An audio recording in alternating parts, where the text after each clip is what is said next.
இந்த போராட்டத்தில் இறங்கி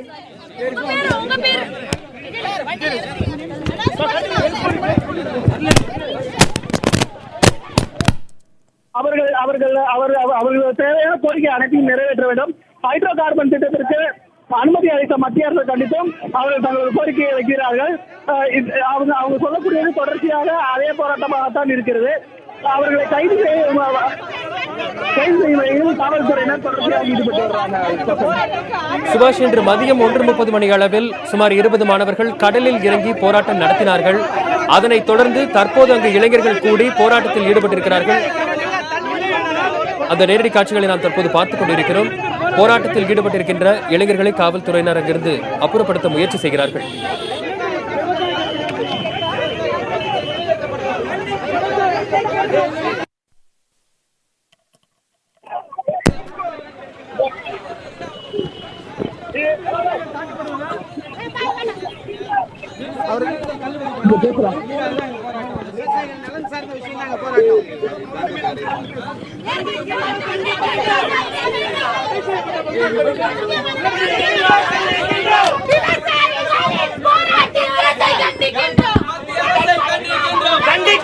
போராட்டம் பண்றது சுத்தமா அலோவ் பண்ணவே மாட்டாங்க. நாங்க என்ன தப்பா பண்ணிட்டு இருக்கோம்? நாங்க விவசாயிகள் போராட்டம் நாளைக்கு சாப்பாடு என்ன செய்வாங்க யாருமே யோசிக்க மாட்டாங்க.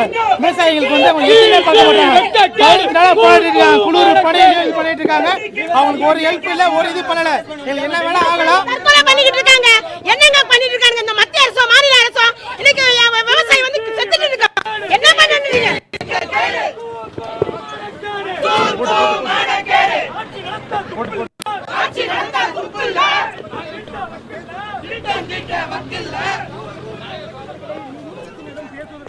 மெரினாவில் போராட்டத்தில் ஈடுபட்டிருப்பவர்கள் கைது செய்யப்பட்டிருக்கிறார்கள். விவரங்களை நமது செய்தியாளர் சுபாஷிடம் கேட்கலாம். சுபாஷ், எத்தனை பேர் இந்த போராட்டத்தில் ஈடுபட்டிருந்தாங்க? எப்படி போராட்டத்தை அவங்க இந்த ஆரம்பிச்சாங்க? அதாவது அவர்கள் பின்புற, அதாவது திருவள்ளுவர் சிலைக்கு பின்பாக அவர்கள் சற்று நேரம் அமர்ந்திருந்தார்கள். மேலும் சில நபர்கள் வருவதாக நம்மிடையே தெரிவித்திருந்தார்கள். அவர்கள் வந்தவுடனாக ஒரு 5 நிமிடமாக அந்த போராட்டமானது அவர்கள் தரையில் அமர்ந்து அவர்கள் கோஷங்களை எழுப்பினார்கள்.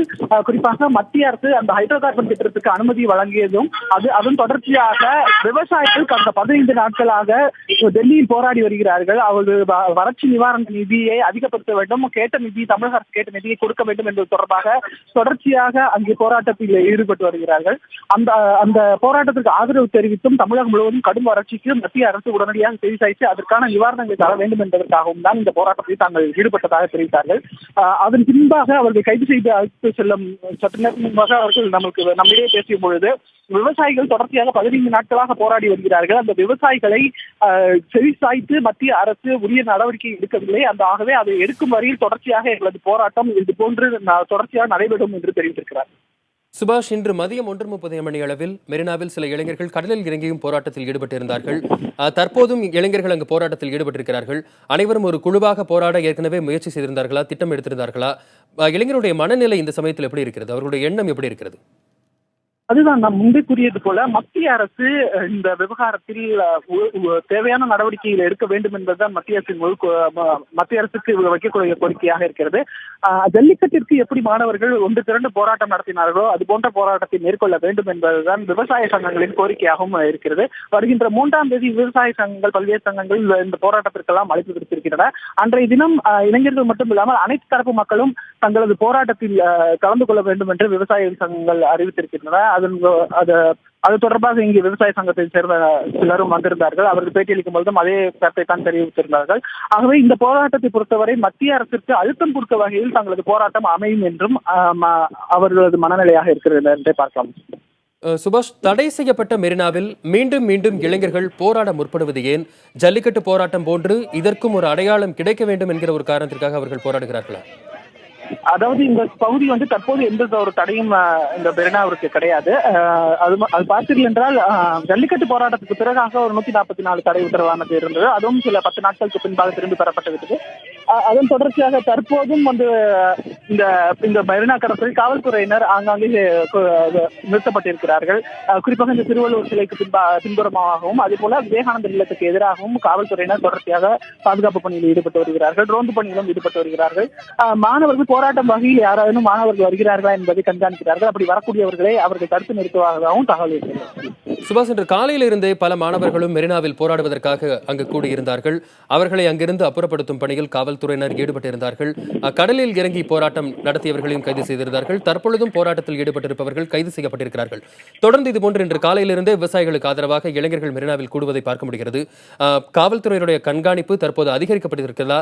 காவல்துறையுடைய பாதுகாப்பு வேறு ஏதேனும் பல இடங்களில் பலப்படுத்தப்பட்டிருக்கிறதா?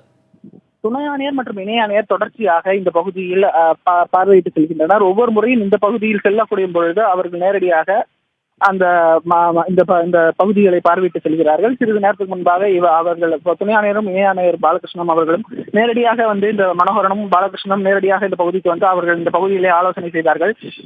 இது போன்று எந்த ஒரு சம்பவமும் அதாவது இந்த போராட்டங்கள் நிகழக்கூடாது என்பதில் காவல்துறையினர் தீவிரமாக இருப்பதாக பார்க்க முடிகிறது. ஆகவே போராட்டக்காரர்கள் ஒன்று சேர விடாமல் தேவையான அனைத்து விதமான ஏற்பாடுகளையும் அவர்கள் செய்வார்கள் என்று எதிர்பார்க்கப்படுகிறது. மெரினாவின் எந்த பகுதியில் இளைஞர்கள் இது போன்ற போராட்டங்களில் ஈடுபட முற்படுகிறார்கள் சுபாஷ்? அதாவது குறிப்பாக நான் சொன்னது போலவே விவேகானந்தர் இல்லமுக்கு எதிராக ஜல்லிக்கட்டுக்கு போராடிய பகுதியில் அந்த பகுதியில் காவல்துறையினர் அவர்கள் அங்கு வரக்கூடும் என்பதற்காக அந்த பாதுகாப்பு பணியில் ஈடுபட்டிருக்கிறார்கள். தற்போது வந்து அவர்கள் ஈடுபட்ட இடம் வந்து பார்த்தீங்கன்னா திருவள்ளுவர் சிலையானது இருக்கிறது. அதாவது மெட்ராஸ் சென்னை பல்கலைக்கழகத்திற்கு ஒரு கட்டிடம் இருக்கிறது. அந்த பழைய கால கட்டிடம், அந்த கட்டிடத்துக்கு எதிரே தான் திருவள்ளுவர் சிலை இருக்கிறது. அதுக்கு பின்புறமாக இருக்கக்கூடிய சர்வீஸ் சாலையில் தான் இந்த போராட்டமானது நடைபெற்றது. அவர்கள் அனைவரையுமே தடுத்து நிறுத்தி காவல்துறையினர் தற்போது கைது செய்து அழைத்து சென்றிருக்கிறார். விவசாயிகளுக்கு ஆதரவாக சென்னை மெரினாவில் இளைஞர்கள் போராட்டத்தில் ஈடுபட்டிருந்தார்கள். போராட்டத்தில் ஈடுபட்டிருந்த இளைஞர்களை காவல்துறையினர் கைது செய்திருக்கிறார்கள். இது தொடர்பான தற்போதைய தகவல்கள் வழங்கியமைக்கு நன்றி சுபாஷ்.